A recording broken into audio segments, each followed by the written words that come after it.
Nature in the form of trees is something that always fascinated me. Nature is everything. Nature makes us tick. I just got closer to it at an earlier stage. And I see these different woods down at the lakesides.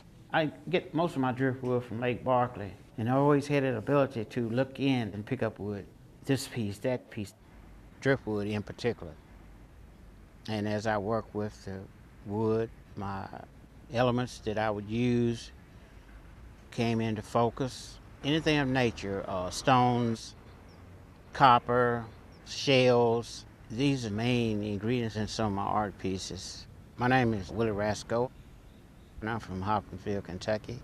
It's in the western part of Kentucky, 200 miles from here. I'm up here in Lexington, Kentucky, during an art exhibit of my driftwood art, and also I'm doing workshops here at the Living Arts and Science Center, a great educational center for adults and specifically children. In my young days of coming up, living on a farm, my father's farm, and he would teach us little small things to make, like little toys and stuff in the early years. And years passed, and after I got out of the military, I felt an interest in something that would be different. And so I went to the lake and found some driftwood, and I picked up a small piece of poplar, and I made a three-dimensional piece. It was three-dimensional, and it had a fork, a hand, and a claw. Felt a few images in this piece of wood, even though it was just a flat surface piece of wood. But I felt it at this particular time. This is where I come in there at and take the wood and turn it into an art piece. You know, sometimes it takes different keys to unlock the minds of students. And just happened to be, I was the key for the driftwood, trying to get a piece into a shape. I had unlocked and uncovered the core of the wood. And see, each one of you will do the same thing in life. You'll find out what your profession will be, and you'll go inside and you'll concentrate, you'll study and go to college and get your degrees and everything. And then you'll use it. Things I was doing back then, it was all leading up to today. It never dawned on me that this was the start of something that may be good for you. I never thought about it like that.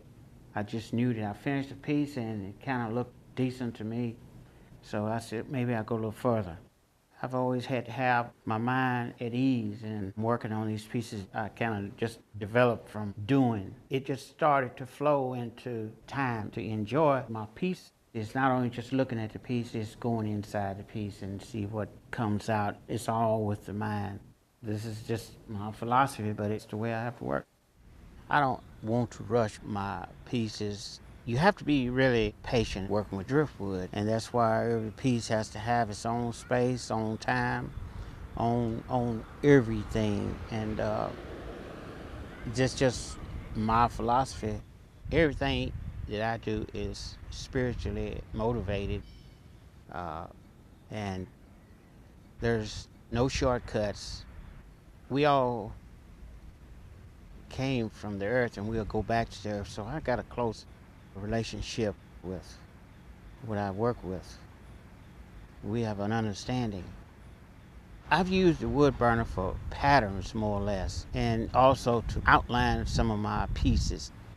There's so many different designs, and whatever you feel that you need in your piece, that wood burner line, it will stop the flow of the water-based paint from traveling past that line. Each piece has its own unique characteristics. Now, carving, I use mallets, sandpapers, do a lot of sanding. I use detail sanders, orbital sanders. I use an oxyacetylene torch, and I melt the sheet copper down, melt it down, and just let it splat in something, and you have a nice little pattern of waves and all different kind of shapes and stuff. And if you can get it thick enough, you have a nice design. You can inlay it into a piece. Sometimes I use epoxy glue, inlay with pieces of bone. I use leather. The shells came from the lake. See, I'm using all natural elements. I like oil stains. They dry real good. You get a good even flow, good grain. One thing that I've learned over the years, stains will make a deep contrast finish in the pieces. Rub finish or some type of varnish darken up because colors are just naturally in the wood. It's gonna pull out everything, putting the finishing touch on. It just pulls grain out and there's little splated areas in the wood, which has been chemically changed by the water. That's why they call it splated wood. Look like a little fine line, look like a seismometer or seismograph, something like that. So it's so much to learn, and I only know just a fraction of working with driftwood, but I'm always learning something new about it, and uh, I'm satisfied with what I do. We had a well on the farm. We would go around different places, and we would take a divining rod.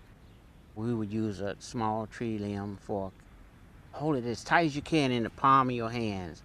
And as you walk around, wherever there's water underneath or a water line, it's going to bend down. You can't stop it.